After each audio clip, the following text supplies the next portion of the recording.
الحمد لله رب العالمين نحمده ونستعينه ونستغفره ونعوذ بالله من شرور أنفسنا ومن سيئات أعمالنا من يهده الله فلا مضل له ومن يضلل فلا هادي له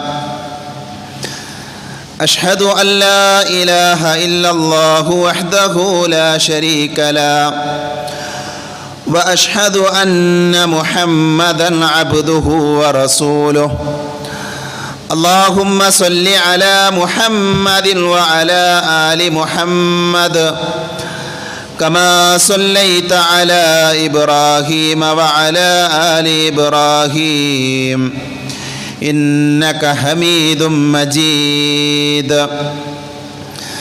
أما بعد فإن خير الحديث كتاب الله وخير الهدي هدي محمد صلى الله عليه وسلم وشر الأمور محدثاتها وكل محدثة بدعة وكل بدعة ضلالة وكل ضلالة في النار أعوذ بالله من الشيطان الرجيم يا أيها الذين آمنوا اتقوا الله حق تقاته ولا تموتن إلا وأنتم مسلمون أعوذ بالله من الشيطان الرجيم وما أرسلنا من قبلك من رسول إلا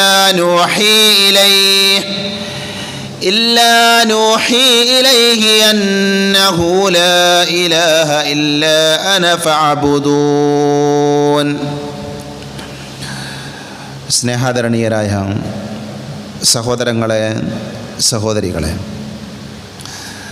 സർവാധിനാഥനായ അള്ളാഹുവിനെ സൂക്ഷിക്കണേ എന്ന് എന്നെയും നിങ്ങളെയും വളരെയധികം സ്നേഹത്തോടുകൂടെ ഓർമ്മപ്പെടുത്തുകയാണ്, ഉപദേശിക്കുകയാണ്. പരിശുദ്ധ ഇസ്ലാം പ്രമാണബദ്ധമായ മതമാണ്. ഇസ്ലാമിലെ ഏതൊരു കർമ്മം നമ്മൾ അനുഷ്ഠിക്കുമ്പോഴും ആ കർമ്മങ്ങൾക്ക് തെളിവുകളുടെ പിൻബലമുണ്ടായിരിക്കണം. മഹാനായ റസൂലുള്ളാഹി സ്വല്ലല്ലാഹു അലൈഹി വസല്ലം ഈ ലോകത്ത് നിന്ന് വിട പറയുന്ന സന്ദർഭത്തിൽ ഒരു മുസ്ലിമായ മനുഷ്യൻ അവൻ സ്വീകരിക്കേണ്ട തെളിവുകൾ, പ്രമാണങ്ങൾ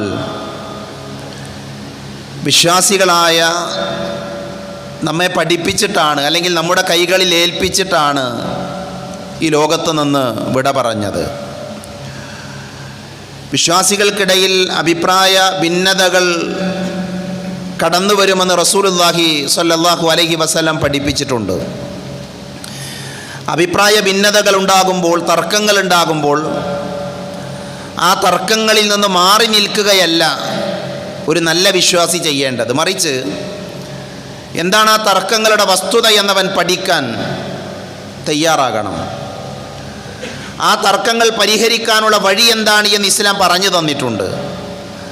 സ്വഹാബികളുടെ ചരിത്രത്തിൽ നിന്ന് നബി സല്ലല്ലാഹു അലൈഹി വസല്ലമയുടെ മരണത്തിൻ്റെ സന്ദർഭത്തിലുണ്ടായ തർക്കങ്ങളെ അവരെങ്ങനെയാണ് പരിഹരിച്ചത്? ആ ഭിന്നതകൾക്ക് അവർ പരിഹാരം കണ്ടെത്തിയ രൂപം എന്തായിരുന്നു? കഴിഞ്ഞ ഖുതുബയിൽ നമ്മൾ ആ വിഷയങ്ങൾ വളരെ കൃത്യമായി മനസ്സിലാക്കുകയുണ്ടായി. ആ തർക്കങ്ങൾ അവർ പരിഹരിച്ച രീതിയാണ് നമ്മളും സ്വീകരിക്കേണ്ടത്. മുസ്ലിങ്ങൾക്കിടയിൽ ഇന്ന് ധാരാളം തർക്കങ്ങൾ നമ്മൾ കാണുന്നുണ്ട്. സ്ത്രീകൾ പള്ളിയിൽ പോകണോ വേണ്ടേ എന്ന വിഷയത്തിൽ തർക്കമുണ്ട്. ജുമാ ജമാഅത്തിന് സ്ത്രീകൾ പള്ളിയിൽ പോകുന്നത് ഹറാമാണ്, നിഷിദ്ധമാണ് എന്ന് വാദിക്കുന്ന ആളുകളുണ്ട്. ലോകത്താദ്യമായി സ്ത്രീകൾ പള്ളിയിൽ പോയത് കേരളത്തിലാണ് എന്ന് പറയുന്ന, പ്രസംഗിക്കുന്ന ആളുകൾ ലോകത്തിന്നും നമ്മുടെയൊക്കെ നാട്ടിൽ ഇന്നും ജീവിച്ചു കൊണ്ടിരിക്കുന്നുണ്ട്. നോക്കൂ നിങ്ങൾ, ആ തർക്കത്തെ പരിഹരിക്കാൻ നമ്മുടെ മുമ്പിൽ വഴിയുണ്ട്. നമസ്കാരത്തിൽ എവിടെയാണ് കൈകെട്ടേണ്ടത് എന്ന വിഷയത്തിൽ തർക്കമുണ്ട് മുസ്ലിങ്ങൾക്കിടയിൽ. നെഞ്ചത്താണോ കൈവെക്കേണ്ടത് അതോ വയറിന്മേലാണോ കൈകെട്ടേണ്ട ആവശ്യമുണ്ടോ? തർക്കമുണ്ട്, അഭിപ്രായ വ്യത്യാസമുണ്ട്. ആ അഭിപ്രായ വ്യത്യാസത്തെ പരിഹരിക്കാനുള്ള വഴി എന്താണ്? നമ്മൾ പ്രമാണങ്ങളിലേക്ക് മടങ്ങുക എന്നുള്ളതാണ്. നമ്മുടെ നാട്ടിലെ ചില പള്ളികളിൽ സുബഹിക്ക് മാത്രമായി കുനൂത്തോതുന്ന സമ്പ്രദായമുണ്ട്. സുബഹിക്ക് മാത്രമായിട്ടുള്ള കുനൂത്ത്, നാസിലത്തിൻ്റെ കുനൂത്തല്ല. നാസിലത്തിൻ്റെ കുനൂത്ത് അനുവദനീയമായ വിഷയമാണ്, തർക്കമുള്ള വിഷയമല്ല, എല്ലാവരും അംഗീകരിക്കുന്ന കാര്യമാണ്. പക്ഷേ സുബഹിയുടെ ജമാഅത്തിൽ മാത്രമായി പ്രത്യേകമായി ഒരു കുനൂത്തോതുന്ന ആളുകളുണ്ട്. ആ കുനൂത്തോതണോ വേണ്ട എന്ന വിഷയത്തിൽ നമുക്കിടയിൽ തർക്കമുണ്ട്. ആ തർക്കം പരിഹരിക്കാനുള്ള വഴി എന്താണ്? നബി സല്ലല്ലാഹു അലൈഹി വസല്ലമ എന്താണോ പഠിപ്പിച്ചത് എന്ന് നമ്മൾ പരിശോധിക്കുക എന്നുള്ളതാണ്. ഖബറുകൾ കെട്ടിപ്പൊക്കുന്ന ആളുകളുണ്ട്. ഖബറുകൾ കെട്ടി ഉയർത്തി അവിടങ്ങളിൽ സുജൂദ് ചെയ്യുന്ന, അവിടങ്ങളിൽ നേർച്ചകൾ നടത്തുന്ന, ഉത്സവങ്ങൾ നടത്തുന്ന ആളുകൾ മുസ്ലിങ്ങളുടെ ഇടയിലുണ്ട്. അതൊരു വലിയ മാമാങ്കമായി ഇന്ന് പല ആളുകളും കൊണ്ടു നടക്കാറുണ്ട്. പക്ഷേ മുസ്ലിങ്ങൾ ആ വിഷയത്തിൽ തർക്കത്തിലാണ്. അത് പാടുണ്ടോ ഇല്ലേ എന്ന വിഷയത്തിൽ അഭിപ്രായ ഭിന്നതകൾ കാണാൻ സാധിക്കും. ഇങ്ങനെ ഏത് വിഷയത്തിൽ മുസ്ലിങ്ങൾക്കിടയിൽ തർക്കമുണ്ടോ ആ തർക്കങ്ങൾ പരിഹരിക്കാനുള്ള വഴി നമ്മുടെ മുൻപിലുണ്ട്. ഏത് വിഷയമാകട്ടെ ആ വിഷയത്തിലുള്ള പരിഹാരം പ്രമാണമാണ്. വിശുദ്ധ ഖുർആനും പ്രവാചകൻ സല്ലല്ലാഹു അലൈഹി വസല്ലമയുടെ ചര്യയുമാണ്. അതിലേക്ക് നമ്മൾ മടക്കിയാൽ ആ തെറ്റുകളെ, ആ അബദ്ധങ്ങളെ തിരുത്താനുള്ള വഴി നമുക്ക് കാണാൻ സാധിക്കും. പരിശുദ്ധ ഇസ്ലാമിലെ ഏറ്റവും പ്രധാനപ്പെട്ട വിഷയം അഖീദയാണ്, ആദർശമാണ്, തൗഹീദാണ്. ആ തൗഹീദിൻ്റെ വിഷയത്തിൽ മുസ്ലിങ്ങൾക്കിടയിൽ തർക്കമുണ്ട്, അഭിപ്രായ വ്യത്യാസമുണ്ട്. നോക്കൂ, നിങ്ങൾ അള്ളാഹുവിനോട് മാത്രമേ വിളിച്ചു പ്രാർത്ഥിക്കാൻ പാടുള്ളൂ, അവനോട് മാത്രമേ സഹായം തേടാൻ പാടുള്ളൂ. ഇതാണ് ഇസ്ലാമിൻ്റെ കാതലെന്ന് പറഞ്ഞാൽ അസ്ലതാണ്. ആ വിഷയത്തിൽ പോലും മുസ്ലിങ്ങൾക്കിടയിൽ വലിയ തർക്കങ്ങളാണ്. നമ്മുടെ നാട്ടിൽ നിന്ന് നമ്മൾ കേൾക്കുന്ന തെളിവുകൾ എന്താണ്? വിശുദ്ധ ഖുർആനിലെ ഫൽ മുദബ്ബിറാത്തി അംറ എന്ന് പറയുന്ന ആയത്തിനെ മുന്നിൽ വെച്ചുകൊണ്ട് പറയുന്ന എന്താ? കോഴിക്കോട് ജില്ലക്കാരനായ ഒരു മനുഷ്യനാണ് ഈ ലോകം നിയന്ത്രിക്കുന്നത്. നഊദു ബില്ലാഹ്. ആലോചിച്ച് നോക്കൂ നിങ്ങൾ, ഈ ലോകം നിയന്ത്രിക്കുന്നവൻ ആരാണ്? അൽഹംദുലില്ലാഹി റബ്ബിൽ ആലമീൻ എന്ന് അല്ലാഹ് പറഞ്ഞ ആ റബ്ബുൽ ആലമീൻ, സർവ്വലോകങ്ങളുടെയും രക്ഷിതാവായ പടച്ച തമ്പുരാൻ, അവനാണ് ഈ ലോകത്തിൻ്റെ നിയന്താവ് എന്ന് നമുക്കറിയാം. ആ ലോകം നിയന്ത്രിക്കുന്നത് കോഴിക്കോട് ജില്ലയിൽ ജീവിച്ചു മരണപ്പെട്ടു പോയ ഭ്രാന്ത് ബാധിച്ചിരുന്ന ഒരു മനുഷ്യനാണ് എന്ന് വിശ്വസിക്കുന്ന മുസ്ലിങ്ങളായ ആളുകൾ നമ്മുടെ ഇടയിലുണ്ട്. ജാറങ്ങളിൽ, ദർഗകളിൽ, മഖാമുകളിൽ, അത്തരം സ്ഥലങ്ങളിൽ പോയി മക്കളുണ്ടാകാൻ വേണ്ടി ദുആ ചെയ്യുന്ന, വിസ ലഭിക്കാൻ വേണ്ടി പ്രാർത്ഥിക്കുന്ന, അതേപോലെ തന്നെ രോഗം മാറാൻ വേണ്ടി പ്രാർത്ഥിക്കുന്ന മുസ്ലിങ്ങളുണ്ട്. നോക്കൂ നിങ്ങൾ, മുസ്ലിങ്ങൾക്കിടയിലെ ഏറ്റവും പ്രധാനപ്പെട്ട വിഷയത്തിൽ തർക്കമുണ്ടെന്നാണ് ഞാൻ പറയുന്നത്. അഭിപ്രായ വ്യത്യാസമുണ്ട്. എങ്ങനെ പരിഹരിക്കും? എങ്ങനെയാണ് നമ്മളിത് പരിഹരിക്കുക? അത് പരിഹരിക്കാനുള്ള വഴിയാണ് കഴിഞ്ഞ ഖുതുബയിലൂടെ നമ്മൾ മനസ്സിലാക്കിയത്. പ്രമാണങ്ങളിലേക്ക് നമ്മൾ മടങ്ങുക എന്നുള്ളതാണ്. അതുകൊണ്ട് തന്നെ ഈ തർക്കങ്ങളുടെയൊക്കെ ഇടയിൽ നമ്മൾ ജീവിക്കുമ്പോൾ നമ്മൾ ആദ്യം എന്താണ് നമ്മുടെ അഖീദ, എന്താണ് നമ്മുടെ വിശ്വാസമെന്ന് നമ്മൾ പഠിക്കണം. നമ്മളോട് ഒരാൾ ചോദിക്കണം, എന്തുകൊണ്ടാണ് മുദബ്ബിറുൽ ആലം CM മടവൂരാകാത്തത്? നമുക്ക് മറുപടി പറയാൻ പറ്റണം. എന്താണ് തൗഹീദ് എന്ന് പറഞ്ഞാൽ, തൗഹീദിൻ്റെ ഇനങ്ങൾ എന്താണ്, അൻവാഉ തൗഹീദ് എന്താണ് നമുക്ക് പറയാൻ സാധിക്കണം. അതുകൊണ്ട് തന്നെ തൗഹീദിനെ കുറിച്ച്, നമ്മുടെ ആദർശത്തെക്കുറിച്ച് നമ്മൾ ഓരോരുത്തരും പഠിക്കാൻ സമയവും അതേപോലെ തന്നെ അതിനുള്ള പരിശ്രമവും നമ്മൾ ഉണ്ടാക്കിയെടുക്കേണ്ടതുണ്ട്. നോക്കൂ നിങ്ങൾ, തൗഹീദിൻ്റെ പ്രാധാന്യം മനസ്സിലാക്കണമെങ്കിൽ പരിശുദ്ധ ഇസ്ലാമിൻ്റെ പ്രമാണങ്ങളിലേക്ക് നമ്മൾ ചെറുതായിട്ടൊന്ന് തിരിഞ്ഞു നോക്കിയാൽ മതി. മഹാനായ റസൂലുള്ളാഹി സ്വല്ലല്ലാഹി അലൈഹി വസല്ലം വിശുദ്ധ ഖുർആനിലെ സൂറത്തുൽ അംബിയായിലെ 25-ാമത്തെ ആയത്തിലൂടെ നമ്മളെ പഠിപ്പിക്കുന്ന ഒരു കാര്യമുണ്ട്. നബി സല്ലല്ലാഹു അലൈഹി വസല്ലമയോട് അല്ലാഹ് പറയാണ്, വമാ അർസൽനാ മിൻ ഖബലിക മിർ റസൂലിൻ ഇല്ലാ നൂഹി ഇലൈഹി അന്നഹു ലാ ഇലാഹ ഇല്ലാ അന ഫഅബ്ദൂൻ. നബിയെ, നിന്റെ മുമ്പ് ഒരു പ്രവാചകനെയും നാം നിയോഗിച്ചിട്ടില്ല. നബിയോട് അല്ലാഹ് പറഞ്ഞ വാചകമാണ്, നിന്റെ മുമ്പ് ഒരു ദൂതനെയും നാം പറഞ്ഞയച്ചിട്ടില്ല. എന്തിനു വേണ്ടിയല്ലാതെ, എന്ത് വഹി നൽകിക്കൊണ്ടല്ലാതെ? ലാ ഇലാഹ ഇല്ലല്ലാഹ് പഠിപ്പിക്കാൻ വേണ്ടിയാണെന്നാ. അല്ലാഹു അല്ലാതെ ആരാധനക്കർഹനായി മറ്റാരുമില്ല എന്ന തൗഹീദ് പഠിപ്പിക്കാനാണ് നബിമാരൊക്കെ വന്നത്. നമ്മൾ കഴിഞ്ഞ ഖുതുബയിൽ പറഞ്ഞെന്താ?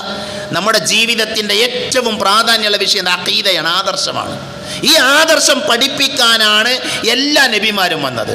ഹജ്ജ് എന്ന് പറഞ്ഞാൽ എന്താ? അറഫയാണ്. അൽ ഹജ്ജു അറഫ നബി സല്ലല്ലാഹു അലൈഹി വസല്ലം പഠിപ്പിച്ചിട്ടുണ്ട്. ആ അറഫയിൽ വെച്ച് നബി സല്ലല്ലാഹു അലൈഹി വസല്ലം പറഞ്ഞൊരു വാചകം എന്താ അറിയോ? അഫ്ളലു മാ ഖുൽതു അന വന്നബിയ്യൂന മിൻ ഖബ്ലി ഖൗലു ലാ ഇലാഹ ഇല്ലല്ലാഹ്.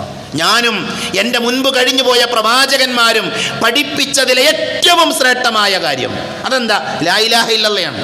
അല്ലാഹു അല്ലാതെ ആരാധനക്കർഹനായി മറ്റാരുമില്ല എന്ന സന്ദേശമാണ് എല്ലാ നബിമാരും പഠിപ്പിച്ചത്. ലോകത്തിലെ ആദ്യത്തെ നബി ആരാ? ആദം നബിയാണ്, നമുക്ക് സംശയമല്ല. ആദം നബി അലൈഹിസ്സലാം അദ്ദേഹത്തിൻ്റെ മക്കളെയാണ് ദഅവത്ത് നടത്തിയത്. അദ്ദേഹം ഒരു സമൂഹത്തിലേക്ക് വന്ന നബിയല്ല, പ്രവാചകനല്ല. അതുകൊണ്ട് തന്നെ അദ്ദേഹം റസൂലല്ല എന്ന് പറയും പണ്ഡിതന്മാർ. ആദ്യത്തെ റസൂൽ നൂഹ് നബിയാണ്. ആദ്യത്തെ നബി ആരാ? ആദം നബിയാണ്. ആദം നബി അലൈഹിസ്സലാം അദ്ദേഹത്തിൻ്റെ ഉമ്മത്തിനെ കുറിച്ച് മഹാനായ ഇബ്നു അബ്ബാസ് റളിയല്ലാഹു അൻഹു അദ്ദേഹം ഒരു ചരിത്രം ഉദ്ധരിക്കുന്നുണ്ട്. വിശുദ്ധ ഖുർആനിലെ കാനന്നാസു ഉമ്മതൻ വാഹിദ എന്ന ആയത്തിനെ അദ്ദേഹം വിശദീകരിക്കുകയാണ്. ഈ സമുദായം അതൊരു ഏക സമുദായമായിരുന്നു, ഒരു ഉമ്മത്തായിരുന്നു. ആ ആയത്തിനെ വിശദീകരിച്ചുകൊണ്ട് മഹാനായ അബ്ദുല്ലാഹി ഇബ്നു അബ്ബാസ് റളിയല്ലാഹു അൻഹു പറഞ്ഞു, കാന ബൈന നൂഹിൻ വ ആദം അശറത്തു ഖുറൂൻ. ആദമിൻ്റെയും നൂഹിൻ്റെയും ഇടയിൽ 10 നൂറ്റാണ്ടിൻ്റെ വ്യത്യാസമുണ്ട്. 10 നൂറ്റാണ്ട് എന്ന് പറയുമ്പോൾ 1000 വർഷം. 1000 വർഷത്തിൻ്റെ വ്യത്യാസം ആരുടെ ഇടയിലുണ്ട്? ആദം നബിയുടെയും നൂഹ് നബിയുടെയും ഇടയിലുണ്ട്. അവരൊക്കെ ആരായിരുന്നു? ഉമ്മത്തൻ വാഹിദ, ഒരു സമുദായമായിരുന്നു, ഒരു ഏക സമുദായമായിരുന്നു. അവരൊക്കെ തൗഹീദുള്ള ആളുകളായിരുന്നു. കുല്ലുഹും അലാ ശരീഅത്തിൻ മിനൽ ഹഖ്. പല റിവായത്തുകളിൽ വ്യത്യസ്തമായ ലഫ്ളുകൾ നമുക്ക് വായിക്കാൻ പറ്റും. ഞാൻ ഈ വായിച്ച റിവായത്തിൽ എല്ലാവരും ഹക്കിൻ്റെ ഒരു ശരീഅത്തിൽ, ഒരു സത്യസന്ധമായ ആ നബി പഠിപ്പിച്ച അതേ ഹക്കിലാണ് അവരൊക്കെ ഉണ്ടായിരുന്നത്. ആ 10 നൂറ്റാണ്ടിലെ ആളുകളും അവർക്കിടയിൽ വ്യതിയാനമില്ല, അവർക്കിടയിൽ ആദർശപരമായി വൈരുദ്ധ്യമുണ്ടായിരുന്നില്ല. അവരുടെ ശരീഅത്ത് ഒന്നായിരുന്നു. അവരൊക്കെ ഒരേ വിശ്വാസം കൊണ്ടു നടന്ന ആളുകളായിരുന്നു. ഖുർആനിൽ പറഞ്ഞതുപോലെ കാനന്നാസു ഉമ്മതൻ വാഹിദ ഫഖ്തലഫു. അവർ ഭിന്നിച്ചു. ആരാ ഭിന്നിച്ചത്? ആദം നബിയുടെ സമുദായം. അവർ 10 നൂറ്റാണ്ട് കഴിഞ്ഞപ്പോൾ അവർക്കിടയിൽ ഫഖ്തലഫു, അവർക്കിടയിൽ ഭിന്നിപ്പ് വന്നു. ആശയപരമായി അവർ ഭിന്നതകളിലേക്ക് പോയി. അപ്പോഴാണ് അല്ലാഹു സുബ്ഹാനഹു വ തആല അവരെ നേര് പഠിപ്പിക്കാൻ വേണ്ടി ഫബഅതല്ലാഹു നബിയ്യീന മുബശ്ശിരീന വ മുൻദിരീൻ. അല്ലാഹു സുബ്ഹാനഹു വ തആല അടുത്ത പ്രവാചകനെ പറഞ്ഞേക്കുന്നത്. എന്താണ് അവർ ഭിന്നിച്ച വിഷയം? എന്താണ് അവർക്ക് പറ്റിയ വ്യതിയാനം? എന്താണ്? തൗഹീദിൽ നിന്ന് അവർ വ്യതിചലിച്ചപ്പോൾ, ആശയത്തിൽ നിന്ന് അവർ മാറിപ്പോയപ്പോൾ എന്ത് ചെയ്തു? അല്ലാഹു സുബ്ഹാനഹു വ തആല തൗഹീദിലേക്ക് ആ സമൂഹത്തെ വിളിക്കാൻ വേണ്ടി അടുത്ത പ്രവാചകനെ പറഞ്ഞയച്ചു. വിശുദ്ധ ഖുർആനിലെ 2-ാം അധ്യായം സൂറത്തുൽ ബഖറയിൽ ആദം നബി അലൈഹിസ്സലാം അദ്ദേഹത്തെ ഭൂമിയിലേക്ക് പറഞ്ഞേക്കുന്നതുമായി ബന്ധപ്പെട്ട ആ ചർച്ച നടക്കുന്ന സ്ഥലത്ത് അല്ലാഹു പറഞ്ഞെന്താ? ഖുൽ നഹ്ബിതു മിൻഹാ ജമിഅ. നിങ്ങളെല്ലാവരും പുറത്തേക്ക് പോകണം, സ്വർഗ്ഗത്തിൽ നിന്ന് അല്ലാഹു പുറത്താക്കണം. എന്നിട്ട് പറഞ്ഞ വാചകം ഫഇമ്മാ യഅതിയന്നകും മിന്നീ ഹുദാ ഫമൻ തബിയ ഹുദായ ഫലാ ഖൗഫുൻ അലൈഹിം വലാ ഹും യഹ്സനൂൻ. അല്ലാഹു എന്ത് ചെയ്യും? തുടരെ പ്രവാചകന്മാരെ പറഞ്ഞയച്ചു കൊണ്ടേയിരിക്കും. അമ്പിയാക്കൾ വന്നുകൊണ്ടേയിരിക്കും. ആ അമ്പിയാക്കളെ ആരാണോ സ്വീകരിക്കുന്നത്, ആ അമ്പിയാക്കളെ സ്വീകരിക്കുന്ന ആളുകൾ ദുഃഖിക്കേണ്ടി വരികയില്ല, പ്രയാസപ്പെടേണ്ടി വരികയില്ല എന്ന് അല്ലാഹു സുബ്ഹാനഹു വ തആല വളരെ കൃത്യമായി പഠിപ്പിച്ചു. അപ്പോൾ ഏതൊരു സമുദായം വഴിതെറ്റിയപ്പോഴും ആ സമൂഹത്തെ നേർവഴിയിലേക്ക് നയിക്കാൻ വേണ്ടി ആര് വന്നു? അമ്പിയാക്കൾ വന്നു. അവർ പഠിപ്പിച്ചത് എന്താ? അവരേറ്റവും പ്രാധാന്യത്തോടുകൂടെ സമൂഹത്തിന് കൈമാറിയ സന്ദേശം എന്താ? നൂഹ് നബിയാകട്ടെ, ഹൂദ് നബിയാകട്ടെ, സ്വാലിഹ് നബിയാകട്ടെ, ഏത് നബിയാകട്ടെ, യാ ഖൗമി അബ്ദുല്ലാഹ മാ ലക്കും മിൻ ഇലാഹിൻ ഗൈറു. വിശുദ്ധ ഖുർആനിലെ സൂറത്തുൽ അറാഫിലെ അമ്പിയാക്കളുടെ പ്രബോധന ചരിത്രം പറയുന്നുണ്ട്. ഒരുപാട് പ്രവാചകന്മാരുടെ, ആ പ്രവാചകന്മാരുടെ ദഅവത്തിനെ കുറിച്ച് പറയുമ്പോൾ അള്ളാഹു പറഞ്ഞ കാര്യം എന്താ? അവരൊക്കെ വന്നിട്ട് പറഞ്ഞ വാചകം എന്താ അറിയോ? യാ ഖൗമി അബ്ദുല്ലാഹ, എൻ്റെ സമുദായമേ നിങ്ങൾ എന്ത് ചെയ്യണം? അള്ളാഹുവിനെ ആരാധിക്കണം, നിങ്ങൾ അള്ളാഹുവിനെ ഇബാദത്ത് ചെയ്യണം.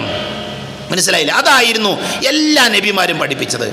ലോകത്തിലെ അവസാനത്തെ നബിയാര? മുഹമ്മദ് നബി സല്ലല്ലാഹു അലൈഹി വസല്ലമയാണ്. നബിയോട് അല്ലാഹു പറഞ്ഞു വഅൻദിർ അശീറതകൽ അഖറബീൻ. നബിയെ, നിനക്ക് ഞാൻ നൽകിയ ഈ സന്ദേശം നിന്റെ അടുത്ത ആളുകളോട് പ്രഖ്യാപിക്കണം, അടുത്ത ആളുകളോട് പറയണം. തൗഹീദ് പരസ്യമായി പറയാനുള്ള അനുവാദം നബിക്ക് ലഭിച്ചു. നബി എന്താ ചെയ്തത്? നബി സല്ലല്ലാഹു അലൈഹി വസല്ലമ സഫാ കുന്നിൻ്റെ മുകളിലേക്ക് ആളുകളെയൊക്കെ വിളിച്ചുകൂട്ടി, ആ കുന്നിൻ്റെ ചുവട്ടിലേക്ക് ആളുകളെയൊക്കെ വിളിച്ചുകൂട്ടി. എന്നിട്ട് അവരോട് പറഞ്ഞു, ഇതാ ഈ മലയുടെ മറുവശത്ത് ഒരു സൈന്യമുണ്ട് എന്ന് പറഞ്ഞാൽ നിങ്ങൾ വിശ്വസിക്കോ? അവർ പറഞ്ഞു, ഞങ്ങൾ വിശ്വസിക്കും, കാരണം നിങ്ങൾ അൽ അമീനാണ്. അപ്പം നബി പറഞ്ഞ വാചകം എന്താ? എനിക്കതിനേക്കാൾ വലിയൊരു കാര്യങ്ങളോട് പറയാനുണ്ട്. നമുക്കൊരു മരണമുണ്ട്, മരണത്തിനപ്പുറം ഒരു ലോകമുണ്ട്, വിചാരണയുണ്ട്. നമ്മളെ സൃഷ്ടിച്ചു പരിപാലിക്കുന്ന സൃഷ്ടാവുണ്ട്, ആ സൃഷ്ടാവിനെ മാത്രമേ ആരാധിക്കാൻ പാടുള്ളൂ എന്ന് നബി സല്ലല്ലാഹു അലൈഹി വസല്ലമ പ്രഖ്യാപിച്ചു. നബിയുടെ ദഅവത്ത് ആരംഭിക്കണം, പരസ്യമായി കൊണ്ടുള്ള ദഅവത്ത്. എന്തു പറഞ്ഞിട്ട് ആരംഭിക്കുന്നത്? ലാ ഇലാഹ ഇല്ലല്ലാഹ് പറഞ്ഞിട്ടാണ്, തൗഹീദ് പറഞ്ഞുകൊണ്ടാണ് നബി സല്ലല്ലാഹു അലൈഹി വസല്ലമ തൻ്റെ പ്രബോധന രംഗം ആരംഭിക്കുന്നത്. നബിയുടെ ജീവിതം എടുത്തു നോക്കൂ നിങ്ങൾ. നബി സല്ലല്ലാഹു അലൈഹി വസല്ലം ഏറ്റവും കൂടുതൽ ആഗ്രഹിച്ചെന്താ അറിയോ? ആളുകൾ തൗഹീദിലേക്ക് വരണം, ആളുകൾ തൗഹീദിലേക്ക് വരണം. അള്ളാഹുവിൻ്റെ റസൂലെ അങ്ങാടികളിൽ, ആ കാലഘട്ടത്തിൽ അങ്ങാടികളിലൂടെ പ്രവാചകൻ സല്ലല്ലാഹു അലൈഹി വസല്ലം നടന്ന രംഗങ്ങൾ കാലഘട്ടത്തിൽ സ്വഹാബികൾ ഉദ്ധരിക്കുന്നുണ്ട്. അവരന്ന് വിശ്വാസം സ്വീകരിച്ചിട്ടില്ല. ആ വിശ്വാസം സ്വീകരിക്കാത്ത ആളുകൾ നബിയെ ആ ഉക്കാല ചന്തയിലും അതേപോലെ മറ്റുള്ള അങ്ങാടികളിലുമൊക്കെ നബിയെ കണ്ടിട്ടുണ്ട്. ആളുകൾ കൂടുന്ന സ്ഥലത്ത് നബി സംസാരിക്കുന്ന എന്താ നബി പറയാ? അയ്യുഹന്നാസ്, അല്ലയോ മനുഷ്യരെ, ഖുലൂ ലാ ഇലാഹ ഇല്ലല്ലാഹ്, നിങ്ങൾ ലാ ഇലാഹ ഇല്ലല്ലാഹ് പറ, എങ്കിൽ നിങ്ങൾ വിജയിക്കും. ഇതായിരുന്നു പ്രവാചകൻ സല്ലല്ലാഹു അലൈഹി വസല്ലമയുടെ ദഅവത്ത് എന്ന് പറഞ്ഞാൽ. ഒരു ജൂതൻ്റെ മകൻ, ആ ജൂതൻ്റെ കുട്ടി രോഗിയാണ് എന്ന വിവരം നബി അറിഞ്ഞു. കാന ഗുലാമുൻ യഹൂദിയൻ, ഒരു യഹൂദിയുടെ മകൻ, അവൻ രോഗിയാണ് എന്ന വിവരം നബി സല്ലല്ലാഹു അലൈഹി വസല്ലമയെ അറിയാം. നബിക്ക് സേവനമൊക്കെ ചെയ്തിരുന്ന ആ സമയത്ത് നബി സല്ലല്ലാഹു അലൈഹി വസല്ലം നബി സല്ലല്ലാഹു അലൈഹി വസല്ലം അവിടെ എത്തി അവനെ സന്ദർശിക്കാൻ വേണ്ടി. എന്നിട്ട് അവൻ്റെ തലയുടെ സമീപത്ത് ചെന്നു. എന്നിട്ട് നബി പറഞ്ഞ വാചകം എന്താ അറിയോ? അസ്ലിം, അസ്ലിം, നീ മുസ്ലിം ആവുക. യഹൂദിയാണവൻ, ജൂതനാണവൻ. അവനോട് നബിയുടെ വാചകം നീ മുസ്ലിം ആവുക. കാരണം നബിക്കൊരു കാര്യം അറിയാം, മുസ്ലിം ആയാലാണ്, ലാ ഇലാഹ ഇല്ലല്ലാഹ് അംഗീകരിച്ചാലാണ് സ്വർഗം കിട്ടുക. ആ കുട്ടി അവൻ്റെ വാപ്പാനെ നോക്കിയെന്നാ, ആ യഹൂദിയായ കുട്ടി. അവൻ നബിയോട്, നബി സല്ലല്ലാഹു അലൈഹി വസല്ലമ ആ കുട്ടിയോട് മുസ്ലിം ആകാൻ പറഞ്ഞ സമയത്ത് അവൻ്റെ വാപ്പ അനുവാദം കൊടുത്തു. അബുൽ ഖാസിമിനെ അനുസരിച്ചോ എന്ന് പറഞ്ഞു. അങ്ങനെ അദ്ദേഹം എന്ത് ചെയ്തു? അദ്ദേഹം ആ കുട്ടി ഇസ്ലാം സ്വീകരിച്ചു എന്നാ. ഞാനിത് പറഞ്ഞതിനറിയോ? ഇതാണ് നബിയുടെ മനസ്സ്. നബി സല്ലല്ലാഹു അലൈഹി വസല്ലമ തൻ്റെ പിതൃവ്യൻ മരണാസന്നനായി കിടക്കുമ്പോൾ നബി ചെന്നു. എന്നിട്ട് പറഞ്ഞ വാചകം എന്താ? ഖുൽ യാ അമ്മി ലാ ഇലാഹ ഇല്ലല്ലാഹ്, പൊന്നു പിതൃവ്യ, നിങ്ങളൊന്ന് ലാ ഇലാഹ ഇല്ലല്ലാഹ് പറയണം, നിങ്ങളൊന്ന് ലാ ഇലാഹ ഇല്ലല്ലാഹ് പറയണം. തൗഹീദാണ് പ്രാധാന്യമുള്ള വിഷയം, തൗഹീദാണ് ഏറ്റവും പ്രധാനപ്പെട്ട കാര്യം. നബിയുടെ മുമ്പിലേക്ക് ഒരു മനുഷ്യൻ വന്നു. അയാൾ ആയുധം ധരിച്ചു വന്നയാളാണ്, യുദ്ധത്തിന് പോകാൻ തയ്യാറായി വന്ന മനുഷ്യനാണ്. നബിയോട് അദ്ദേഹം ചോദിച്ചു, അല്ലാഹുവിൻ്റെ റസൂലേ, യാ റസൂലല്ലാഹ്, ഉഖാതിലു ഔ ഉസ്ലിം, ഞാൻ യുദ്ധത്തിന് പോകണോ, ഞാൻ മുസ്ലിം ആകണോ? നബി സല്ലല്ലാഹു അലൈഹി വസല്ലം പറഞ്ഞു, അസ്ലിം സുമ്മ ഖാതിൽ, നീ ആദ്യം മുസ്ലിം ആവുക, എന്നിട്ട് നീ യുദ്ധം ചെയ്യുക. അയാൾ മുസ്ലിമായ അയാൾ ഹദീസിലുള്ളത്, അയാൾ ഇസ്ലാം സ്വീകരിച്ചു, അയാൾ യുദ്ധത്തിന് പോയി, അയാൾ യുദ്ധത്തിൽ ഷഹീദായി. അയാളെ കുറിച്ചാണ് നബി പറഞ്ഞത്, എന്ന പ്രയോഗം നബി സല്ലല്ലാഹു അലൈഹി വസല്ലം നടത്തിയത് ഈ മനുഷ്യനെ കുറിച്ചാണ്. അയാൾ വലിയ ചരിത്രമുണ്ട്. ആ വ്യക്തി ആരാണ് എന്നത് വിശാലമായ ഒരു ചരിത്രമാണ്. ആ ചരിത്രം വിശദീകരിക്കാൻ നമ്മുടെ മുമ്പിൽ സമയമല്ല. നോക്കൂ നിങ്ങൾ, ഒരു മനുഷ്യനെ നബി കാണുമ്പോൾ അയാളുടെ ആദ്യം പറയുന്ന വാചകം എന്താ? ലാ ഇലാഹ ഇല്ലല്ലാഹ് പറയാണ്. മുസ്ലിം ആകാൻ വേണ്ടി അദ്ദേഹം നബി സല്ലല്ലാഹു അലൈഹി വസല്ലം പഠിപ്പിക്കുകയാണ്. എന്തിനാ ഞാൻ ഈ കാര്യങ്ങളൊക്കെ ഓർമ്മപ്പെടുത്തി? നമ്മുടെ ദൗത്യമാണ്. നമ്മുടെ അഖീദ ശരിയാകണം, ഒന്ന് നമ്മൾ ശരിയാകണം, നമ്മുടെ വിശ്വാസം ശരിയാകണം, നമ്മൾ ലാ ഇലാഹ ഇല്ലല്ലാഹ് പൂർണ്ണമായി മനസ്സിലാക്കിയ ആളുകളാകണം. ഈ സമൂഹത്തിന് ആ സന്ദേശം കൈമാറുക എന്ന വലിയ ഉത്തരവാദിത്വവും നമുക്ക് എല്ലാവർക്കും ഉണ്ട്. നബി സല്ലല്ലാഹു അലൈഹി വസല്ലമ ലാ ഇലാഹ ഇല്ലല്ലാഹ്ക്കെതിരായി എന്തെങ്കിലും ഒരു കാര്യം ആ സമൂഹത്തിൽ കണ്ടപ്പോൾ നബി ഉടനെ തിരുത്തിയിട്ടുണ്ട്. നബി സല്ലല്ലാഹു അലൈഹി വസല്ലം ഉടനെ തിരുത്തി. ഒരിക്കൽ ഇബ്നു അബ്ബാസ് റളിയല്ലാഹു അൻഹു ഉദ്ധരിക്കുന്ന ഹദീസിൽ കാണാം, അന്ന റജുലൻ അത നബി സല്ലല്ലാഹു അലൈഹി വസല്ലം ഫകല്ലമഹു ഫീ ബഅദിൽ അംർ ഫഖാല മാഷാ അല്ലാഹ് വശിഅത. നബിയോട് ഒരാൾ വന്നു, അയാൾ ഇങ്ങനെ പല കാര്യങ്ങളും പറഞ്ഞു. ആ കാര്യങ്ങൾ പറയുന്നതിൻ്റെ കൂട്ടത്തിൽ അയാൾ പറഞ്ഞു, മാഷാ അല്ലാഹു വശിഅത, നബിയെ, അള്ളാഹുവും താങ്കളും ഉദ്ദേശിച്ചാൽ, അള്ളാഹുവും താങ്കളും ഉദ്ദേശിച്ചാൽ എന്ത് ചെയ്തു? നബി സല്ലല്ലാഹു അലൈഹി വസല്ലം പറഞ്ഞു. ആ സമയത്ത് നബി പറഞ്ഞു, അജഅൽതനി ലില്ലാഹി അദ്ലൻ, നീ അള്ളാഹുവിന് സമന്മാരായിട്ട് സമനുണ്ടാക്കണോ, അള്ളാഹുവിന് തുല്യനാക്കുകയാണോ എന്നെ? അള്ളി നിങ്ങളും ഉദ്ദേശിച്ചാൽ രണ്ടാൾക്ക് ഒരേ സ്ഥാനം കൊടുക്കണോ എന്ന് നബി സല്ലല്ലാഹു അലൈഹി വസല്ലം പറഞ്ഞു കൊടുത്തു. മാഷാ അല്ലാഹു വഹ്ദഹു എന്ന് പറയണം, അള്ളാഹ് ഉദ്ദേശിച്ചാൽ എന്ന് പറഞ്ഞാൽ മതി. നോക്കൂ നിങ്ങൾ, വിശ്വാസരംഗത്തൊരു ചെറിയ ന്യൂനത കണ്ടപ്പോൾ പ്രവാചകൻ സല്ലല്ലാഹു അലൈഹി വസല്ലമ തിരുത്താൻ തയ്യാറാകാണ്. സത്യം ചെയ്യുന്ന സമ്പ്രദായം ആ കാലഘട്ടത്തിൽ വ്യാപകമായിരുന്നു. ഉമർ റളിയല്ലാഹു അൻഹു ഒക്കെ പിതാവിനെ വിളിച്ച് സത്യം ചെയ്യും, പിതാവിനെ പിടിച്ച് സത്യം ചെയ്യുമായിരുന്നു. ജാഹിലിയത്തിനൊരു സമ്പ്രദായമാണ്. ഇന്നും നമ്മുടെ നാട്ടിൽ ബദരീങ്ങളാണ് സത്യം, ഖുർആനാണ് സത്യം, അല്ലേ, കാബയാണ് സത്യം. കാബയാണ് സത്യം എന്ന് പറയാൻ പാടില്ല, കാബയുടെ നാഥൻ തന്നെയാണ് സത്യം. നബി സല്ലല്ലാഹു അലൈഹി വസല്ലമ അങ്ങനെ സത്യം ചെയ്തിട്ടുണ്ട്. അല്ലാഹു അല്ലാത്തവരോട് ഒരു സത്യം ചെയ്യാൻ പാടില്ല. നബി സല്ലല്ലാഹു അലൈഹി വസല്ലമ പറഞ്ഞു, മൻ ഹലഫ ബിഗൈരില്ലാഹ് ഫഖദ് കഫറ ഔ അശ്റക. ആരെങ്കിലും അല്ലാഹു അല്ലാത്തവരുടെ പേരിൽ സത്യം ചെയ്താൽ അവൻ കാഫിറായി, അല്ലെങ്കിൽ അവൻ ശിർക്ക് ചെയ്തു എന്നാണ്. ഏത് തൗഹീദിന്റെ മേഖലയിൽ നമ്മളെ അബദ്ധത്തിലേക്ക് പോകുന്ന എന്തൊരു കാര്യമുണ്ടോ അത് നബി സല്ലല്ലാഹു അലൈഹി വസല്ലം എന്ത് ചെയ്തിട്ടുണ്ട്? തിരുത്തിയിട്ടുണ്ട്. പ്രവാചകൻ പറഞ്ഞു, മന്നത കാഹിനൻ ഫസദ്ദഖഹു ബിമാ യഖൂൽ ഫഖദ് കഫറ ബിമാ ഉൻസില അലാ മുഹമ്മദിൻ സല്ലല്ലാഹു അലൈഹി വസല്ലം. ഇമാം അബൂ ദാവൂദ് ധരിക്കുന്ന ഹദീത്താണ്. ഒരു ജ്യോത്സ്യനെ സമീപിച്ചു, കൈനോട്ടക്കാരനെ സമീപിച്ചാൽ അവൻ പറയുന്നത് സത്യപ്പെടുത്തിയാൽ എന്ത് ചെയ്തു? മുഹമ്മദ് നബിക്ക് അവതരിച്ചതിൽ അവൻ അവിശ്വസിച്ചു. കൈ നോക്കാൻ പാടില്ല. ഭാവി അറിയുന്നവൻ ആരാ? അല്ലാഹ് മാത്രമാണ്. നാളെയുടെ കാര്യം അറിയുന്നവൻ അല്ലാഹ് മാത്രമാണ്, അല്ലേ?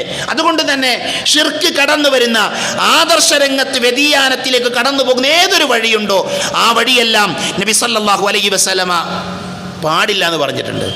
പ്രവാചകൻ സല്ലല്ലാഹു അലൈഹി വസല്ലം ഒരിക്കൽ ആളെ കാണാണ്. അന്ന നബി സല്ലല്ലാഹു അലൈഹി വസല്ലം റഅ റജുലൻ ഫീ യദിഹി ഹൽഖത്തുൻ മിൻ സുഫർ. ഒരു ഇരുമ്പിന്റെ വളയം, ഒരു ചെമ്പിന്റെ വളയം ധരിച്ച ഒരു മനുഷ്യനെ നബി സല്ലല്ലാഹു അലൈഹി വസല്ലം കണ്ടു. അവൻ നബി ചോദിച്ചു, മഹാദി, ഇതെന്താണ്? അപ്പം അദ്ദേഹം പറഞ്ഞൊരു ഒരു സുരക്ഷിതമായി ഒരു സംരക്ഷണത്തിന് വേണ്ടി ഞാൻ ധരിച്ചതാണ്. പ്രവാചകൻ സല്ലല്ലാഹു അലൈഹി വസല്ലമ അത് ഒഴിവാക്കാൻ വേണ്ടി അൻസിഅഹ, അതിനെ നീ ഉപേക്ഷിക്കുക, ഫഇന്നഹാ ലാ തുസീദുക ഇല്ലാ ബഗ്നൻ, അത് നിനക്ക് സമാധാനം നൽകൂല, അത് തവക്കുലാക്കാൻ പറ്റും, നിന്റെ പ്രയാസങ്ങൾ വർദ്ധിപ്പിക്കുകയല്ലാതെ എന്ത് ചെയ്യൂല, അതിലൊരു ആശ്വാസം ഉണ്ടാവില്ല എന്ന് പറഞ്ഞു. ഫഇന്നക ലൗ മിത്ത ബഖിയ അലൈക മാ അഫ്ലഹത് അബദൻ, നീ ഇതും കെട്ടിക്കൊണ്ടാണ് മരിക്കുന്നത് എങ്കിൽ നീ എന്ത് ചെയ്യും? പിന്നെ ഒരിക്കലും വിജയിക്കുകയില്ല എന്ന് നബി സല്ലല്ലാഹു അലൈഹി വസല്ലം പഠിപ്പിച്ചു. നോക്കൂ നിങ്ങൾ, ഷിർക്ക് കടന്നു വരുന്ന എല്ലാ വഴികളെയും നബി സല്ലല്ലാഹു അലൈഹി വസല്ലം എന്ത് ചെയ്യാണ്? പാടില്ല എന്ന് പഠിപ്പിക്കണം. തൗഹീദ് പ്രാധാന്യമുള്ള വിഷയമാണ്. ഷിർക്ക് നമ്മുടെ വിശ്വാസത്തിലേക്ക് എന്ത് ചെയ്യാൻ പാടില്ല? കടന്നു വരാൻ പാടില്ല. അത് പ്രാർത്ഥനയുടെ രൂപത്തിലാകട്ടെ, സഹായം തേടുന്ന രൂപത്തിൽ, ഇതൊന്നും പാടില്ല. മനസ്സിലായില്ല? അതുകൊണ്ട് തന്നെ നമ്മൾ ഈ വിഷയം എന്ത് ചെയ്യണം? നമ്മൾ കൃത്യമായി പഠിക്കണം. നമ്മുടെ വാക്കുകൾ, നമ്മുടെ പ്രവൃത്തികൾ, അതേപോലെ നമ്മുടെ കർമ്മങ്ങൾ, ഇതെല്ലാം വിശ്വാസരംഗത്ത് അബദ്ധങ്ങളില്ല എന്ന് ഉറപ്പുവരുത്തുന്നവയായിരിക്കണം. നബി സല്ലല്ലാഹു അലൈഹി വസല്ലം പറഞ്ഞു, നമ്മുടെ വാക്കുകളും അതേപോലെ നമ്മുടെ പ്രവൃത്തികളും ഒക്കെ കബൂൽ ചെയ്യണമെങ്കിൽ അള്ളാഹു ഇപ്പം നമ്മളെല്ലാവരും പള്ളിയിലിരിക്കുകയാണ്. ഈ ഇരിക്കുന്നത് റബ്ബ് സ്വീകരിക്കണമെങ്കിൽ എന്ത് വേണം? വിശ്വാസം ഉണ്ടാകണം, ഈമാൻ ഉണ്ടാകണം. ഈമാൻ ഇല്ലാത്തവൻ്റെ പിന്നെ നമസ്കാരം അല്ലാഹു സ്വീകരിക്കൂല. അതുകൊണ്ട് തന്നെ വിശ്വാസമാണ് പ്രാധാന്യമുള്ള വിഷയം. ഷെയ്ഖ് നാസറുദ്ദീൻ അൽബാനി റഹ്മത്തുള്ളാഹി അലൈഹി അദ്ദേഹം പ്രസിദ്ധനായ പണ്ഡിതനാണ്. അദ്ദേഹത്തിൻ്റെ ഗ്രന്ഥം, അദ്ദേഹത്തിൻ്റെ സംസാരങ്ങൾ അദ്ദേഹത്തിൻ്റെ ശിഷ്യന്മാർ ക്രോഡീകരിച്ചിട്ടുണ്ട്. അൽ അഖീദത്തു അവ്വലൻ ലൗ കാനൂ യഅലമൂൻ എന്നാണ് ആ ഗ്രന്ഥത്തിൻ്റെ പേര്. 4 വാള്യങ്ങളുള്ള ഗ്രന്ഥമാണ്. എന്താണെന്നറിയോ? അദ്ദേഹത്തിൻ്റെ ഖുതുബകളാണ്. ഈ കാലഘട്ടത്തിൽ അദ്ദേഹത്തിൻ്റെ ശിഷ്യന്മാർ ക്രോഡീകരിച്ചതാണ്. ആ ഖുതുബയിലെ വിഷയം തന്നെ അൽ അഖീദത്തു അവ്വലൻ. ആദ്യത്തെ കാര്യം എന്താ? അഖീദയാണ്. ഏറ്റവും പ്രാധാന്യമുള്ള വിഷയം എന്താ? അഖീദയാണ്. മനസ്സിലായില്ലേ? ആ അഖീദയിൽ നബി സല്ലല്ലാഹു അലൈഹി വസല്ലം എന്ത് ചെയ്തു? നമുക്ക് പറഞ്ഞു തരാണ്. അഖീദ ശരിയായിട്ടില്ലെങ്കിൽ കർമ്മങ്ങൾ സ്വീകരിക്കൂല. അല്ലാഹു റസൂൽ പറഞ്ഞു, മൻ അമില സാലിഹൻ മിൻ ദക്കറിൻ ഔ ഉൻസാ വഹുവ മുഅ്മിനുൻ ഫലനുഹിയന്നഹു ഹയാതൻ തയ്യിബ വലനജ്സിയന്നഹും അജ്റഹും ബിഅഹ്സനി മാ കാനൂ യഅമലൂൻ. ഏതൊരു ആണോ പെണ്ണോ സത്യവിശ്വാസിയായിക്കൊണ്ട് സൽക്കർമ്മം പ്രവർത്തിക്കുന്ന പക്ഷം നല്ലൊരു ജീവിതം തീർച്ചയായും ആ വ്യക്തിക്ക് നാം നൽകുന്നതാണ്. വിശ്വാസം സ്വീകരിച്ചാണ്ടാണ് എന്ത് ചെയ്യേണ്ടത്? കർമ്മങ്ങൾ ചെയ്യേണ്ടത്. ഇല്ലെങ്കിലോ അത് സ്വീകരിക്കൽ.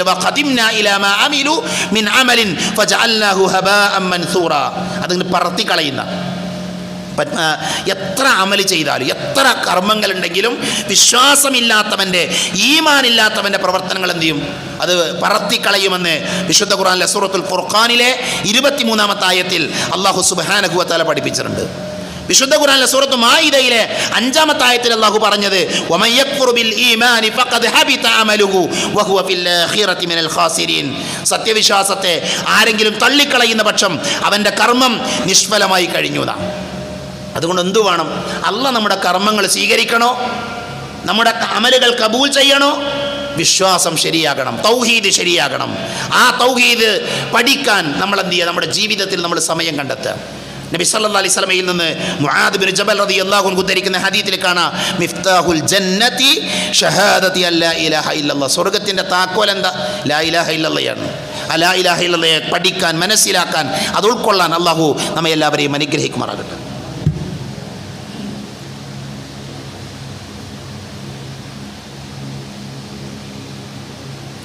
അൽഹംദുലില്ലാഹ്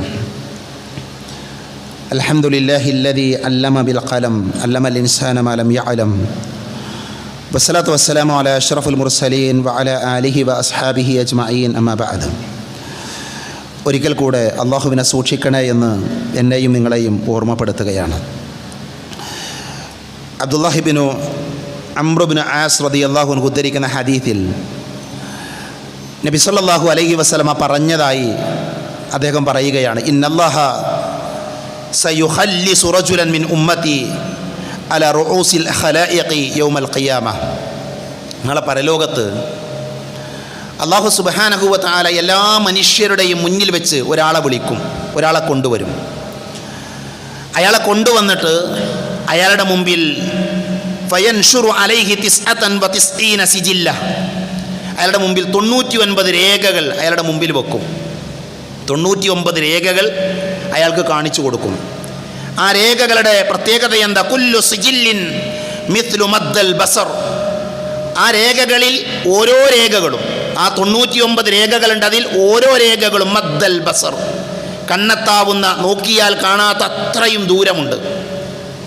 അഥവാ ഒരു പേജ്, അങ്ങനെ വേണമെങ്കിൽ രേഖ എന്ന് പറഞ്ഞൊരു പേജ്, എഴുതുന്ന, രേഖപ്പെടുത്തുന്ന, നമുക്ക് മനസ്സിലാക്കാൻ വേണ്ടി പറഞ്ഞാൽ അത് നോക്കിയാൽ കാണൂല, അത്രയും ദൂരമുണ്ട് അതിലെ ഒന്ന്. അതേപോലെയുള്ള 99 രേഖകൾ എന്ത് ചെയ്യും? അവന് കാണിച്ചു കൊടുക്കും. എന്നിട്ട് അവനോട് ചോദിക്കും, ثم يقول أتنكر من هذا شيئا أتنكر من هذا شيئا, ഇതിൽ നിന്ന് നീ വല്ലതും എതിർക്കുന്നുണ്ടോ? ഇതൊന്നും ശരിയല്ല എന്ന് നിനക്ക് വാദമുണ്ടോ? എന്തായി പറഞ്ഞത്? അള്ളാഹു ഒരു മനുഷ്യനെ കൊണ്ടുവരും. ആ മനുഷ്യൻ്റെ തിന്മകളാണത്, അയാൾ ചെയ്ത തെറ്റുകൾ, അയാളുടെ പാപങ്ങൾ രേഖപ്പെടുത്തിയതാണത്.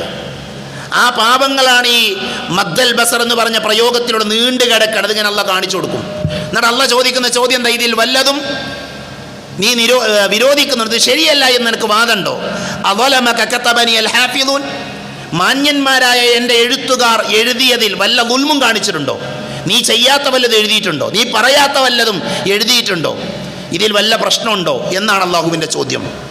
ആ സമയത്ത് അയാൾ പറയും, ഫയഖൂലു യാ റബ്ബ് ലാ യാ റബ്ബ്, ഇല്ല പടച്ചോനെ, ഈ രേഖപ്പെടുത്തിയതെല്ലാം ശരിയാണ്, അതൊക്കെ ഞാൻ ചെയ്തതാണ്, എൻ്റെ തെറ്റുകളാണ്, ഞാനത് അംഗീകരിക്കുന്നുണ്ട്. അപ്പോൾ ആ അല്ലാഹു സുബ്ഹാനഹു വ തആല ചോദിക്കും, ഫലക ഉദ്റുൻ, നിനക്ക് വല്ല ഉദ്റും ബോധിപ്പിക്കാനുണ്ടോ? കാരണം പറയാനുണ്ടോ? ഈ തെറ്റുകളൊക്കെ ചെയ്യാൻ വല്ല കാരണമുണ്ടോ? എന്തെങ്കിലും ഉദ്റ് ബോധിപ്പിക്കാനുണ്ടോ? ഫയഖൂലു, അപ്പോൾ അയാൾ പറയും, ലാ യാ റബ്ബ്, ഇല്ല പടച്ചോനെ, ഒരു ഉദ്റും എനിക്ക് ബോധിപ്പിക്കാനില്ല. താക്കീതുകാർ വന്നിരുന്നു, കാര്യങ്ങളൊക്കെ പറഞ്ഞു തന്നിരുന്നു, ഞാൻ ചെയ്യാത്തത് കൊണ്ട് തന്നെയാണ്, എനിക്ക് പ്രത്യേകമായ കാരണങ്ങളൊന്നും ബോധിപ്പിക്കാനില്ല. അല്ലാഹു സുബ്ഹാനഹു വ തആല ചോദിക്കും, നിനക്ക് വല്ല നന്മയുമുണ്ടോ?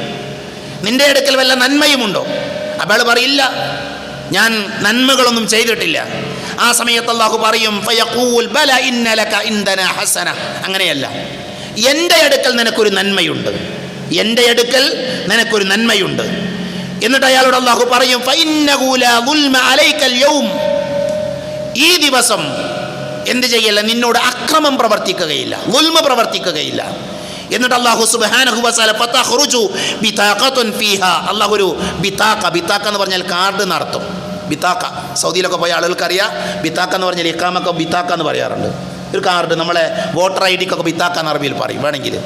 അങ്ങനെ ഒരു ബിതാഖ എന്ത് ചെയ്യും? അല്ലാഹു പുറത്തെടുക്കും. എന്താണ് ആ ബിതാഖയിലുള്ളത്? ആ ബിതാഖയിലുള്ളത് ഫതുഖ്റജു ബിതാഖതൻ ഫീഹാ അഷ്ഹദു അല്ലാ ഇലാഹ ഇല്ലല്ലാഹ് വ അഷ്ഹദു അന്ന മുഹമ്മദൻ റസൂൽ അബ്ദുഹു വ റസൂലുഹു എന്ന് രേഖപ്പെടുത്തിയ ഒരു ബിതാഖ, ഒരു കാർഡ് അല്ലാഹു പുറത്തെടുക്കും. എന്നിട്ട് അല്ലാഹു പറയും, ഇത് നിന്റെ നന്മയാണ്, ഇത് നിന്റെ നന്മയാണ്. എന്നിട്ട് അല്ലാഹു സുബ്ഹാനഹു വ തആല അയാളോട് തൂക്കാൻ, അഥവാ തൂക്കം എന്ന് പറഞ്ഞാൽ അമലുകൾ തൂക്കും. പരലോകത്ത് നമുക്കറിയാം, വസനുണ്ട് അവിടെ, മീസാനുണ്ട് അവിടെ. അങ്ങനെ അതിന് റെഡിയാകാൻ പറയും. അല്ലാഹു പരലോകത്ത് ചില ആളുകളെ തൂക്കും, വ്യക്തികളെ തന്നെ തൂക്കും, ചില കർമ്മങ്ങൾ തൂക്കും. ഇതൊക്കെ ഹദീസുകളിൽ വന്ന വിഷയമാണ്. അപ്പം അയാളെ തൂക്കാൻ വേണ്ടി റെഡിയാകാൻ പറയും, അയാളോട് കർമ്മങ്ങൾ തൂക്കാൻ വേണ്ടിയിട്ട്. അപ്പം അയാൾ അള്ളാഹുവിനോട് ചോദിക്കും, യാ റബ്ബ് മാ ഹാദിഹി ബിതാഖത്തുൻ മാ ഹാദിഹി സിജില്ലാത്ത്, റബ്ബേ എന്തൊരവസ്ഥയാണിത്, ഒരു ചെറിയ ബിത്താക്ക ഒരു ഭാഗത്ത്, അപ്പുറത്തോ നോക്കിയാൽ കാണാത്ത അത്രയും ദൂരമുള്ള തിന്മകളുടെ 99 സിജില്ലാത്തുകളാണ്, രേഖകളാണ്. ഇത് തൂക്കിയത് കൊണ്ട് എന്താ പ്രയോജനമുള്ളത് എന്ന രീതിയിൽ അയാൾ എന്ത് ചെയ്യും? അള്ളാഹുവിനോട് ചോദിക്കുന്നു. അപ്പം അള്ളാഹ് പറയും, ഇന്നക്കലാത്തുതലം, നിന്നോട് എന്ത് ചെയ്യില്ല, ദുൽമ പ്രവർത്തിക്കൂല, ആരോട് ഞാൻ അക്രമം പ്രവർത്തിക്കുകയില്ല. അങ്ങനെ എന്ത് ചെയ്യും? അള്ളാഹു അത് തൂക്കുമെന്നാണ്. ആ ബിത്താക്ക ഒരു തുലാസിൽ വെക്കും. അതേപോലെ തന്നെ ആ 99 സിജില്ലാത്തുകൾ, രേഖകൾ, അയാളുടെ തിന്മകൾ എന്ത് ചെയ്യും? മറു തുലാസിലും വെക്കും. എന്തു ചെയ്യും? ആ 99 സിജില്ലാത്തുകൾ ധാരാളം തിന്മകളേക്കാൾ ഭാരം തൂങ്ങിയതിനാ അഷ്ഹദു അല്ലാ ഇലാഹ ഇല്ലല്ലാഹ് വ അഷ്ഹദു അന്ന മുഹമ്മദ് റസൂലുള്ളാഹി എന്ന് പറയുന്ന ആ ബിതാഖയുടെ ഭാഗത്തിനായിരിക്കും ഭാരമുണ്ടാകുക എന്ന് ഹദീസിൽ നമുക്ക് കാണാൻ പറ്റും. ഫതാശത്തി സിജില്ലാത്തു വസഖുലത്തിൽ ബിതാഖ. ഈ സംഭവം നബി സല്ലല്ലാഹു അലൈഹി വസല്ലം പറഞ്ഞ ഒരു സ്വഹീഹായ ചരിത്രമാണ്, സംഭവമാണ്. ഇത് പറഞ്ഞതിന് ശേഷം നബി സല്ലല്ലാഹു അലൈഹി വസല്ലം പറഞ്ഞൊരു വാചകമുണ്ട്, ഫലാ യസ്ഖുലു മാ ഇസ്മില്ലാഹി ഷൈഉൻ. അള്ളാഹുവിൻ്റെ നാമത്തിൻ്റെ കൂടെ വേറെ ഒന്നും ഭാരം തൂങ്ങില്ല എന്നാണ്, വേറെ ഒന്നും ഭാരം തൂങ്ങില്ല. സഹോദരങ്ങളെ, ഒരല്പം സുദീർഘമായ ഒരു ഹദീത്താണെങ്കിലും ഈ ഹദീത്ത് ഇന്നത്തെ രണ്ടാമത്തെ ഖുതുബയിൽ ഞാൻ സൂചിപ്പിക്കാനുള്ള കാരണം എന്താ അറിയോ? അള്ളാഹുവിനെ മുറുകെ പിടിച്ചാൽ, അള്ളാഹു നമ്മുടെ മനസ്സിലുണ്ടായാൽ, പടച്ചോനെ മനസ്സിലാക്കിയാൽ നാളെ പരലോകത്ത് നമുക്ക് രക്ഷപ്പെടാൻ പറ്റും. നോക്കൂ നിങ്ങൾ, ഇത് തെറ്റുകൾ ചെയ്യാനുള്ള ലൈസൻസ് അല്ല, മനസ്സിലായി? തെറ്റുകൾ ചെയ്യാൻ, എന്തു പ്രവർത്തിക്കാൻ ലൈസൻസ് അല്ല. അള്ളാഹു ശിക്ഷിക്കും, സംശയമൊന്നുമില്ല. തിന്മകൾ ചെയ്തവർക്ക് അള്ളാഹുവിൻ്റെ ശിക്ഷ ഉണ്ടാകും. പക്ഷേ ഇത് അള്ളാഹുവിൻ്റെ റസൂല് നമ്മളെ പഠിപ്പിക്കുന്ന ഒരു കാര്യം എന്താ അറിയോ? അള്ളാഹുവിനെ അറിഞ്ഞാൽ, അള്ളാഹുവിനെ മനസ്സിലാക്കിയാൽ, ലാ ഇലാഹ ഇല്ലല്ലാഹ് അംഗീകരിച്ചാൽ അത് നമുക്ക് നൽകുന്ന അതിൻ്റെ മഹത്വമാണ്. അതുകൊണ്ട് തന്നെ അള്ളാഹുവിനെ കുറിച്ച്, അവൻ്റെ ആ ആദർശം പഠിക്കാനും മനസ്സിലാക്കാനും നമ്മൾ എന്ത് ചെയ്യണം? നമ്മൾ ഓരോരുത്തരും തയ്യാറാകണം. ഇബ്രാഹിം നബിക്ക് എങ്ങനെ നിർഭയത്തുണ്ടായത്? ഇബ്രാഹിം നബിയുടെ ജീവിതത്തിൽ എങ്ങനെയാണ് സമാധാനം? എല്ലാവരും എതിരായിട്ടും അല്ലെ, നാട്ടുകാർ, പിതാവൊക്കെ എതിരാണ്. പക്ഷെ അദ്ദേഹത്തിന് അഗ്നികുണ്ഡത്തിലേക്ക് എറിഞ്ഞപ്പോൾ ഹസ്ബുനല്ലാഹ് വനിഅമൽ വക്കീൽ എന്ന് പറയാൻ തോന്നി. എന്തുകൊണ്ടറിയോ? അള്ളാഹിനെ അറിഞ്ഞതുകൊണ്ടാണ്, ലാ ഇലാഹ ഇല്ലല്ലാഹ് മനസ്സിലാക്കിയത് കൊണ്ടാണ്. മനസ്സിലായില്ലേ? ക്രൂരനായ ഫിറഔനിന്റെ മുന്നിലേക്ക് മൂസാ നബി അലൈഹിസ്സലാം കടന്നു ചെല്ലാണ് അല്ലേ? മൂസാ നബി പോയിട്ട് പറഞ്ഞ വാചകം എന്താ? റബ്ബിനെ കുറിച്ച് പറയാണ്. അത് പറയാൻ മൂസാ നബിക്കുണ്ടായ കരുത്തെന്താ? അള്ളയാണ്, അള്ളാഹുവിലുള്ള വിശ്വാസമാണ്.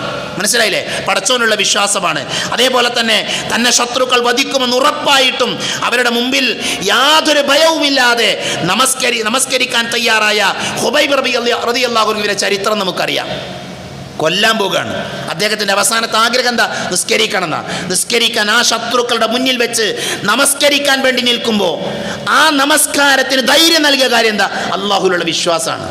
ഇനി നമ്മൾ ആലോചിച്ചൊക്കെ, നമ്മൾ തൗഹീദുള്ള ആൾക്കാരാണ്. നമ്മളൊക്കെ കുറേ കാലങ്ങളായി ഈ വിശ്വാസമനുസരിച്ച് ജീവിക്കുന്ന ആളുകളാണ്. നമുക്ക് യഥാർത്ഥത്തിൽ ഇങ്ങനെയുള്ള കരുത്ത്, വിശ്വാസത്തിൻ്റെ ഒരു കരുത്ത് നമ്മുടെ ജീവിതത്തിലുണ്ടോ എന്ന് നമ്മൾ സ്വയം പരിശോധിക്കുക. ഇല്ല എങ്കിൽ നമ്മുടെ വിശ്വാസം എന്തായില്ല, ശരിയായിട്ടില്ല. മനസ്സിലായില്ലേ? അതുകൊണ്ട് എന്ത് ചെയ്യണം? നമ്മുടെ അഖീദ നമ്മൾ പഠിക്കണം. ഇൻഷാ അല്ലാഹ് വരുന്ന ഖുത്ബകളിൽ നമ്മളത് വിശാലമായി സംസാരിക്കും. തൗഹീദിൻ്റെ ഇനങ്ങൾ നമ്മൾ പറയും അല്ലേ? എവിടെയാണ് പിഴവുകൾ സംഭവിച്ചത്, ആർക്കാണ് പിഴവുകൾ സംഭവിച്ചതെന്ന് പറയും. ഇപ്പം നമ്മളെക്കുറിച്ചൊക്കെ ആളുകൾ പലതും പറഞ്ഞുകൊണ്ടിരിക്കുകയാണ്. നമ്മളൊക്കെ ജിന്നുകളോട് പ്രാർത്ഥിക്കുന്ന ആൾക്കാരാണ്. ഈ പള്ളിയിലെ മിമ്പർ എത്ര കാലമായി മിമ്പർ ഉണ്ടാക്കാൻ തുടങ്ങിയിട്ട്? ഈ മിമ്പറിൽ വെച്ച് ആരെങ്കിലും കേട്ടുക്കണോ ജിന്നുകളെ വിളിച്ച് പ്രാർത്ഥിക്കണം എന്ന് പറയുന്നത്? ഏതെങ്കിലും ഒരു ബുദ്ധിയുള്ള മുസ്ലിം ജിന്നിനെ വിളിച്ച് പ്രാർത്ഥിക്കാന്ന് പറയാൻ പറ്റുമോ? പറയോ? ആരെങ്കിലും പറയോ? ബോധമുള്ള ഒരാൾ പറയോ? പറയില്ല. ശുദ്ധമായ കളവുകൾ പ്രചരിപ്പിക്കുന്ന ആളുകൾ, ഒരു ഭാഗത്ത് അള്ളാഹു അല്ലാത്ത ആളുകളെ വിളിച്ച് പ്രാർത്ഥിക്കാൻ വേണ്ടി വിശുദ്ധ ഖുർആനിൻ്റെ ആയത്തുകളെ ദുർവ്യാഖ്യാനിച്ചു കൊണ്ടിരിക്കുന്ന, ഹദീത്തുകളെ ദുർവ്യാഖ്യാനിച്ചു കൊണ്ടിരിക്കുന്ന ആൾക്കാർ ഒരു ഭാഗത്ത്. വേറൊരു ഭാഗത്തോ മുവഹ്ഹിദുകളായ ആളുകളെ എന്ത് ചെയ്യുക? ഷിർക്ക് ഷിർക്കില എന്ന് പറയാ, പച്ചയായ ഷിർക്കാരോപണം നടത്തുന്ന ആളുകൾ. അതേപോലെ തന്നെ ഇപ്പൊ കഴിഞ്ഞ ദിവസം ഒരു ഡിബേറ്റ്, ഒരു സൗഹൃദ ചർച്ച നമ്മൾ കേട്ടു. അതിൻ്റെയൊക്കെ വാദം കേൾക്കുമ്പോൾ തന്നെ നമ്മൾ അത്ഭുതപ്പെട്ടു പോകും. എന്താ വാദം? സിഹ്ർ ഫലിക്കുമെന്ന് വിശ്വസിക്കുന്നവൻ കാഫിറാണെന്ന്. സിഹ്ർ ഫലിക്കുമെന്ന് വിശ്വസിച്ചാൽ, തീറുണ്ട് എന്ന് വിശ്വസിച്ചാൽ അവൻ കാഫിർ, ദീനിന്ന് പുറത്താണെന്ന്. നഅൂദുബില്ലാഹ്. നിങ്ങൾ ആലോചിച്ച് നോക്കി, ഇസ്ലാഹി പ്രസ്ഥാനത്തിൻ്റെ ചരിത്രത്തിൻ്റെ ഇന്നോളമുള്ള പണ്ഡിതന്മാരൊക്കെ മുശ്രിക്കുകളാണ് ആ വാദം കൊണ്ട് സമർത്ഥിക്കുന്നത്. ഇങ്ങനെയുള്ള അബദ്ധങ്ങൾ, വിശ്വാസരംഗത്ത് കടന്നു വന്ന അബദ്ധങ്ങൾ റബ്ബ് തൗഫീക്ക് നൽകുകയാണെങ്കിൽ ഇൻഷാ അല്ലാഹ് നമുക്ക് ആ വിഷയങ്ങൾ പഠിക്കാൻ, മനസ്സിലാക്കാൻ ഈ മിമ്പർ ഉപയോഗിക്കണം. കാരണം തൗഹീദാണ് ഏറ്റവും പ്രധാനപ്പെട്ട വിഷയം. അല്ലാഹു സുബ്ഹാനഹു വ തആല അവൻ്റെ ദീന് പഠിക്കാൻ, മനസ്സിലാക്കാൻ, അതനുസരിച്ച് കൊണ്ട് ജീവിക്കാൻ നമ്മെ എല്ലാവരെയും അനുഗ്രഹിക്കുമാറാകട്ടെ. അറിഞ്ഞുമറിയാതെയും നമ്മുടെ ജീവിതത്തിൽ സംഭവിച്ചു പോയ ചെറുതും വലുതും എല്ലാ തെറ്റുകുറ്റങ്ങൾ അള്ളാഹു പുറത്ത് മാപ്പാക്കി തരുമാറാകട്ടെ. രോഗം കൊണ്ട് ബുദ്ധിമുട്ടുന്നവരുണ്ട്, അള്ളാഹു അവർക്ക് ശിഫ നൽകുമാറാകട്ടെ. മരണപ്പെട്ടു പോയവർക്ക് അള്ളാഹു മഗ്ഫിറത്ത് നൽകി അനുഗ്രഹിക്കുമാറാകട്ടെ. അല്ലാഹുമ്മ ഗഫിർ ലിൽ മുഅ്മിനീന വൽ മുഅ്മിനാത്ത് വൽ മുസ്ലിമീന വൽ മുസ്ലിമാത്ത് അൽഹയ്യാഅ മിൻകും വൽ അംവാത്ത്. അല്ലാഹുമ്മ അജിരിനാ മിനൻ നാർ, അല്ലാഹുമ്മ അജിരിനാ മിനൻ നാർ, അല്ലാഹുമ്മ അജിരിനാ മിനൻ നാർ. റബ്ബനാ ആതിനാ ഫിദ് ദുനിയ ഹസന വഫിൽ ആഖിറതി ഹസനതൻ വഖിനാ അദാബൻ നാർ. ആമീൻ ആമീൻ ബിറഹ്മതിക യാ അർഹമർ റാഹിമീൻ.